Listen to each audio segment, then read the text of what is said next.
People always say dating is hard. They don't usually say it's terrifying. I learned that the hard way.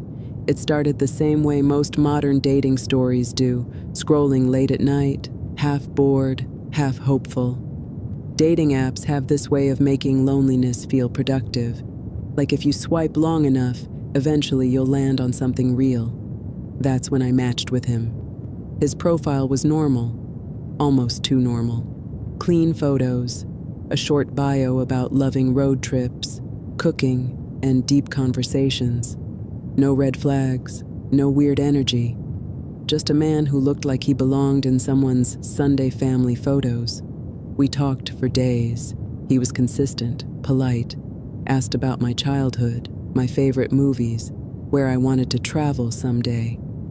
He remembered small details, things people usually forget. That felt comforting, safe, familiar. Eventually, he asked to meet. We chose a public place, a small restaurant downtown, dim lights, crowded enough to feel secure. I remember checking his location before I left, texting a friend just in case, doing all the smart things people tell you to do. Still, my stomach felt tight the entire drive. When I walked in, I recognized him immediately. Same smile, same eyes, same voice, but something was off. He didn't stand when I approached the table, didn't smile the way he had in his photos. His eyes scanned me slowly, like he was checking something off a list. "You look different," he said. I laughed awkwardly. Different how? Just different. That was the first crack. Conversation felt forced. Every question I answered turned into another question, more personal, more invasive. Where exactly do you live? Do you live alone? What time do you usually get home from work? I tried redirecting, talking about movies, food, anything light. He didn't follow. Instead, he told me stories about his exes, how they always misunderstood him, how they made him act out, how one of them disappeared and never contacted him again. He smiled when he said it. Halfway through the meal, my phone buzzed. A message from an unknown number. "You shouldn't have worn that." My heart stopped. I looked up. He was watching my reaction, not confused, not concerned, interested. "Everything okay?" he asked. I lied. "Yeah, work."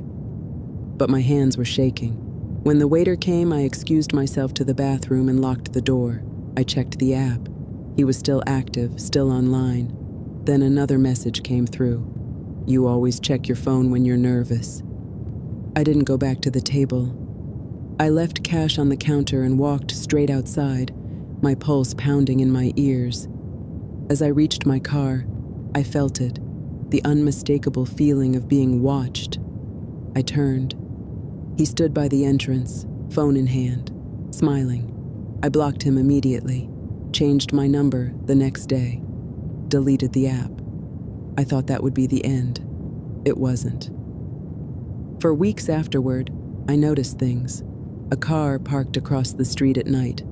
Someone liking old photos I never posted publicly. Emails from accounts with no names, just numbers.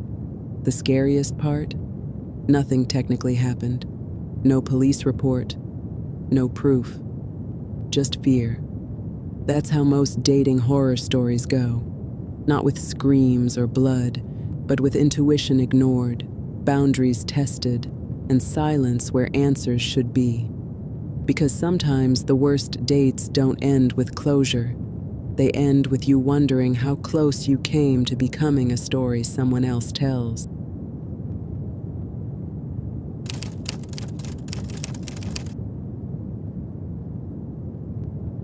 I wasn't looking for anything serious, just conversation. Someone normal. That's what I told myself when I downloaded the app again. Her name was Lena. Her profile didn't scream danger. Soft smile, simple bio. A few photos that looked taken by friends instead of mirrors. We matched and started talking immediately. She replied fast, almost too fast. She remembered everything I said, where I worked, my schedule, my favorite drink, the gym I went to, even though I never told her the name. I brushed it off. Maybe I mentioned it and forgot. We met at a bar near my apartment.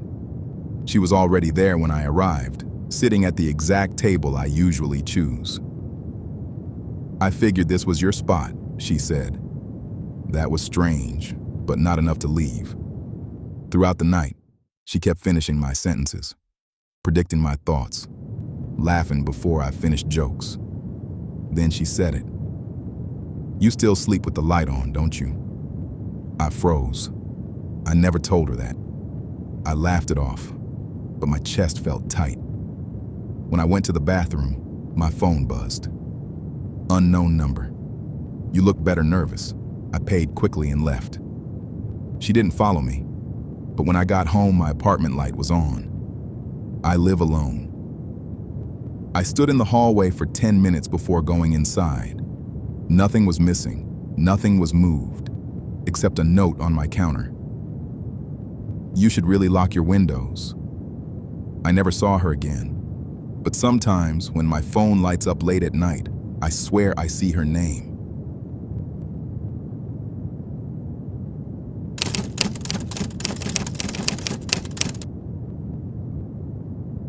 He insisted on picking me up. I said no, 3 times. When I arrived at the restaurant, he was already angry, masking it behind a smile. He ordered for me, corrected me when I spoke, touched my arm when I tried to pull away. "You're safer with me," he kept saying. When I stood to leave, he blocked the aisle with his chair. "You're overreacting." Outside, his car followed mine. Not close enough to confront, just enough to remind me he was there. That night, I received messages from numbers I didn't recognize. "I just want to make sure you got home safe. You forgot to say thank you. You shouldn't ignore people who care." I changed my number. A week later, someone left flowers at my door. No card. I moved 2 months later.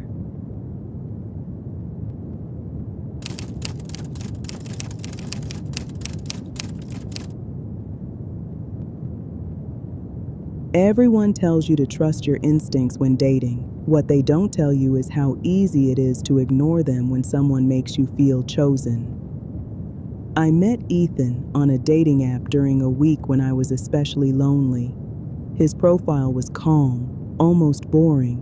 Just a few photos of him hiking, holding a dog, and smiling next to a lake. But his messages were different, thoughtful, warm.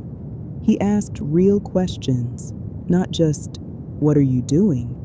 but things like, "What makes you feel safe?" and "What do you wish someone would ask you?" That should have been my first red flag. He knew exactly what to say. After 2 weeks of non-stop texting, we decided to meet. I chose a coffee shop downtown, bright, busy, safe. Ethan arrived early and stood up when he saw me walk in. He looked just like his photos. That helped me relax. The date was easy. We talked for hours. He remembered everything I had told him online. My job, my sister's name, even the weird fact that I sleep with a nightlight. I laughed about it at the time. It felt flattering. When we left, he offered to walk me to my car. I hesitated, then said yes. He stopped just short of the door and smiled. "I'll see you soon," he said. That night, he texted me before I even got home. "You forgot to lock your passenger door." I froze. I hadn't told him where I parked. I told myself it was a joke, a coincidence. But over the next few days, things got stranger. He started mentioning details I never shared. The brand of coffee I kept at home, the view from my bedroom window, the time my lights usually turned off. I stopped replying. That's when the messages changed. "Why are you ignoring me? Did I do something wrong? I just want to talk." Then one night, my doorbell rang. I looked through the peephole. No one was there. But when I checked my phone, there was a new message. "I'm glad you checked." I didn't sleep that night.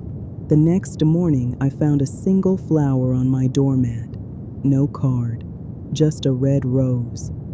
I called the police. They told me unless he showed up again, there wasn't much they could do. I deleted the app, changed my number. I even stayed with a friend for a few days. Things went quiet, too quiet. Then, 3 weeks later, I got one final message from an unknown account. You can't disappear from someone who knows you. I moved a month later. Different apartment, different city.